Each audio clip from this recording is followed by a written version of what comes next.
In this video, I'll reveal to you the perfect diet I've created over my 5-year fitness journey, which will allow you to build muscle, lose fat, while still being able to enjoy your favorite foods. I'll also include a free meal plan for you, so watch till the end. First things first, I'm going to give this to you in the form of a blueprint, so you can adapt this advice to your personal diet. And let me tell you this, you won't find this advice from all these other diet gurus. They'll either tell you it's fine, go eat whatever you want, or they'll give you a diet that's so strict you can only eat the foods you hate. Look, if your previous diets never really worked out well for you, I suggest you try my approach. We should start in order. Firstly, what's your dream physique? Because each different goal requires a different approach. For example, if your goal is to put on mass or to reduce your body fat percentage, just adapt your calorie intake accordingly. You will need to be in a caloric surplus to gain weight, so that's eating more calories than you consume, and you'll need to be in a caloric deficit to lose some fat, to lose some weight, so that's eating less calories than you consume. Take each approach slowly, as if you cut down in weight too quickly, you will lose a lot of muscle, and if you bulk too hard, you will just get too fat. Now, here's my advice for breakfast. People tend to say breakfast is the most important meal of the day. I don't think so. I would rather say breakfast is your most impactful meal of the day. And here are the most important things you need to know about your breakfast. 1, it should not contain any sugar. And number 2, it should have as little starch as possible. This is because sugar and starch lead to a glucose spike and a dopamine release.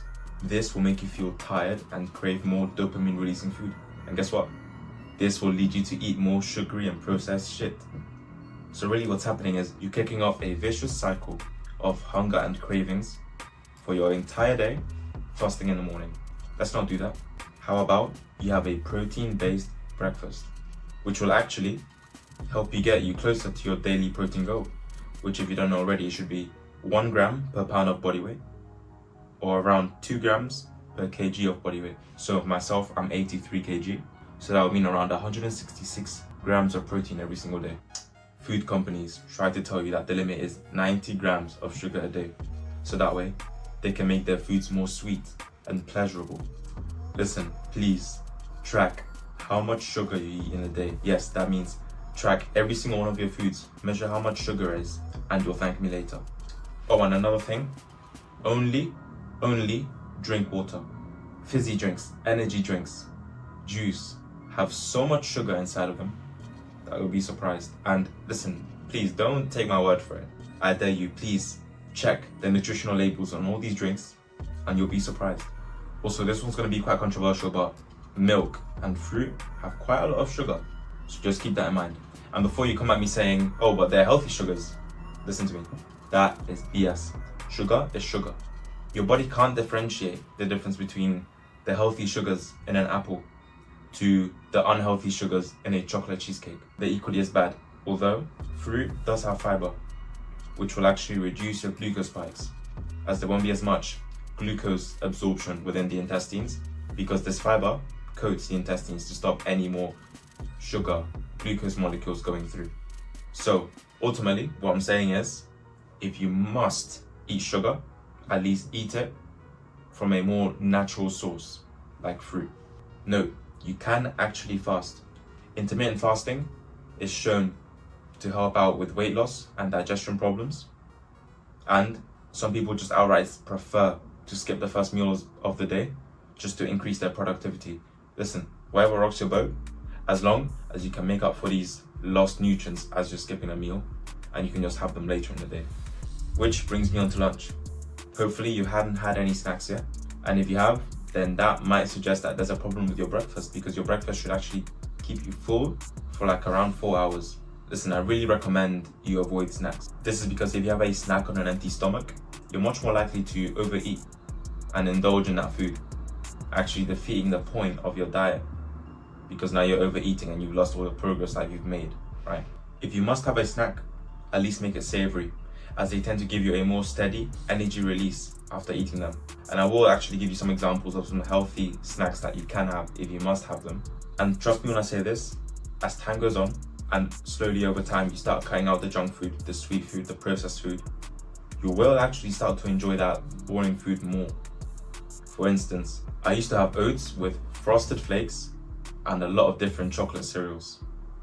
And from what we've just learned, that is the worst way to start your day.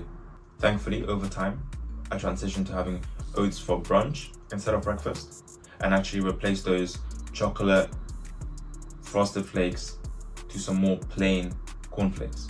Trust me, they used to taste like concrete to me, plain cornflakes with oats. But over time, I think I've trained my palate to enjoy these foods more, and they still have sugar in them, just way less, comparatively way less. And I've turned what used to be a unhealthy start to the day to a somewhat less unhealthy, more healthy type of brunch that I can have occasionally as a treat for myself. So you see how you can transition over. I'm not completely removing it from my diet because I love it too much, but I am able to have it every so often as a treat, right? Rather than a something I rely on every single day. So I'm not here to give you the foods that you should be eating for breakfast, lunch, and dinner. No. I'm just here to give you the advice from which you can build up your own diet according to your own goals, your own personal dreams. No, just the general rules that worked for me. It's up to you to create your diet, fill it up with all the favorite foods that you like, as long as they meet the criteria I'm outlining. Now, for the final meal of the day, dinner. Please don't eat at least 2 to 3 hours before you go to bed. If you do, your sleep quality is going to suffer. This is because as you're trying to fall asleep, if you've recently eaten, your body, your digestion system will be at full steam trying to digest the food you just ate. So it's not going to help you go to sleep any quicker, is it? And if you have extra calories left over from your previous meals, or you still haven't reached your goal protein intake, dinner is the perfect meal to make up for this. Also, if you've done well and you've stayed under that 30 grams of sugar a day limit and you're well below it, you could actually even treat yourself to some nice dessert as long as it doesn't go over the limit. And this is why this structure is so helpful. It gives you the freedom to eat whatever you want as long as it's within the criteria, while still being able to make fast progress towards your dream physique. And since you stuck through to the end, here is a template meal plan that I've created that encompasses all the advice that I've mentioned in this video. Nice change of scenery, but to kick things off, here are some nice breakfast examples. Let's go. So, as I've already said, they should be savory, so mostly made of protein, low in starches and carbs, basically no carbs, we don't want that, and no sugar, okay? As long as it does those three, you can eat whatever you want. Now, what I have every day, I'm gonna give you some of my examples. Every single day, I wake up, I have this 30 grams of sugar protein bagel. Listen, I'll tell you, you got 3 eggs, half a can of tuna, ham, cheese, lettuce, everything. And it's so good, every single day, no sugar. So that matches the description of what I said. That's a good breakfast. Okay, cool now. You can also have things like smoked salmon, avocado wraps. I had that today. Bacon, egg and cheese, omelette. That's for people who want to have a bit less calories but still high protein. You can also have grilled chicken and bacon salad. I'll be honest, that one I don't have. But again, just examples that as long as it matches that description, you're good to go. That's something you can eat, yeah? Which leads me on to the next part. Now, snacks. I know you people are cheeky and you have a lot of snacks. Listen, avoid snacks at all costs. Listen, man, if you feel the need to snack, it means that your breakfast wasn't big enough, yeah? So that's one thing. If you must have a snack though, if you need a snack, then here are some examples I can give you, yeah? And these are here. I know what you're gonna say. They're here because it's gonna give you a sustained energy release. So it's not gonna be like sugar where you get a sugar crash. And I know what you're gonna say. These snacks are gonna give you a sustained energy release, yeah? And that you're not gonna crash, basically like a sugar crash, which is what most people eat for snacks. And a great example of these are carrots, cucumber, and peanut butter. Now, I know who eats that for a snack. I don't do that. But guess why I don't do that? Because I don't snack throughout the day, yeah? So if you don't want to eat these, yeah, have your good meals, have a big enough meal so that you're full basically to your next meal. Now, next meal of the day leads me on to lunch. This meal, okay, is going to be much less impactful on your day's energy. So you can actually kind of freely choose here what you can eat. But I would still recommend it has high protein and also make it enjoyable. Make it something that you want to have, yeah? I'm going to give you some great examples of what I have that I love. I love chicken and rice, can't go wrong with that. Spaghetti bolognese, I love that.